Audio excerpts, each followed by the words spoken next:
মাওলানা মামুনুল হক হাফিজাহুল্লাহ সহ আরো অনেকে যেই ভাবে যেই পদ্ধতিতে যেই স্টাইলে বয়ান দেয়, দেখি এই স্টাইল হাদিসে আছে কিনা। যদি থাকে আজকের পরে আর কেউ সমালোচনা করবে দিবে, দায়ী হবে দাওয়াতের কাজ যিনি করবে তিনি কর্কশ ভাষী হওয়া যাবে না। এখন গুরুত্বপূর্ণ একটা অংশ, আপনাদের অনেকের প্রশ্ন হইতে পারে, হুজুর দাওয়াতের ভাষা যদি নরম হয় তাহলে আপনাদের হজরত মাওলানা মামুনুল হক দামাত বরকাতুহুমুল আলিয়া উনি গরম ভাষায় বক্তব্য দেন কেন? প্রশ্ন হতে পারে। কি হতে পারে? প্রশ্ন।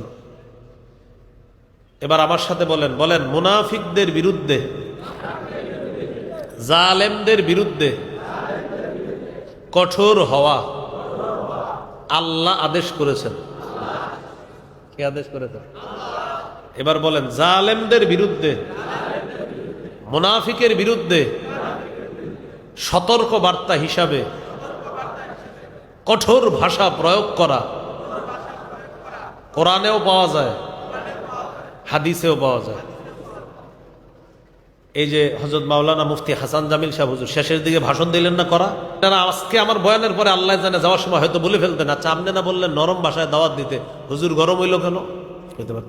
এজন্য উত্তর শিখে নেন, জালেমের বিরুদ্ধে মুনাফিকের বিরুদ্ধে গরম হওয়া এটা কোরআনেও আছে, হাদিসও আছে।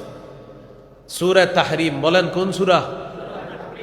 9 নম্বর আয়াত। কত নম্বর বলেন? 28 পারা 20 নম্বর পৃষ্ঠা, সূরা তাহরিম 9 নম্বর আয়াত। কত পারা? কত পারা? কত নম্বর পৃষ্ঠা?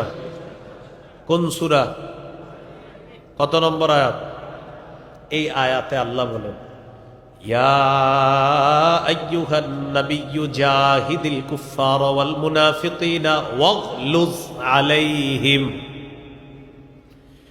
নবী আপনি কাফের মুনাফিকদের বিরুদ্ধে লড়াই করেন, ওয়াগলুজ আলাইহিম তাদের বিরুদ্ধে কঠোর হন। কি হন?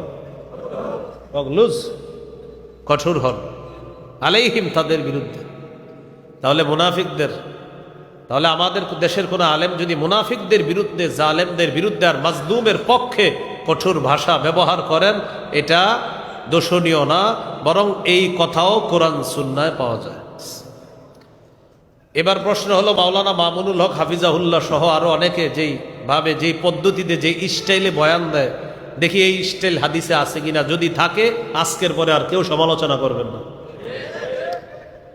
ইবনে মাজাহ হাদিসের কিতাব 45 নম্বর হাদিস, কানা রাসূলুল্লাহ সাল্লাল্লাহু আলাইহি ওয়াসাল্লাম ইদা খাতাবা, নবীজি যখন ভাষণ দিতেন, বলেন কি দিতেন? ইহমাররাত আইনা, নবীর চোখ লাল হয়ে যেত। চোখ কি হইতো? লাল হইতো কেন? ওয়া আলা সাউতুহু, নবীর আওয়াজ উঁচু হয়ে যেত। কি হইতো? তাহলে মিলান, চোখ, আওয়াজ, ওয়াশতাদ্দা গদবুহু, প্রচুর রাগ হয়ে যাইতেন। কি হইতেন? তাহলে এবার মিলান পুরাটা। এখন আমাদের দেশে বিশেষ করে ইবনে শেখুল হাদিস তিনি যখন বক্তব্য দেন, দেখেন একটা কথা হলো আপনি ওনারে দেখতে পারেন না, এটা এক বিষয়। দেখতে পারেন না বলে ওনার কোনো কাজ যদি সুন্নাহ মোতাবেক হয়, সেই কাজের বিরোধিতা আপনি করতে পারেন না। আসল কথা হলো কি জানে, আমাদের দেশে একটা নিয়ম হলো, আমি যারে দেখতে পারবো না হ্যাঁ যদি সুবহানাল্লাহ পরে তাও বলবো, আপনি সিনটা এত জোরে বললেন কেন? আপনি বায়ের মধ্যে একটু এরকম হওয়া উচিত ছিল, হায়ের মধ্যে আপনি টানটা মনে হয় একটু মাঝারি দিয়ে ফেলছেন, মানে দেখতে পারি না তো এই জন্য আমি কিছু একটা বাইর করতে হবে। তো এটা তো ঠিক না। আসলে এটা কি ঠিক না? এটা ঠিক না। ওই হুজুর বললেন যে অনেকে আপনারা দাড়ি রাখেন না, কিন্তু এটা বুঝেন যে না, দাড়ি রাখা আসলে জরুরি, কিন্তু রাখি না, আমি ইনশাল্লাহ রাখবো, বা আমি দাড়ির বিরুদ্ধে না।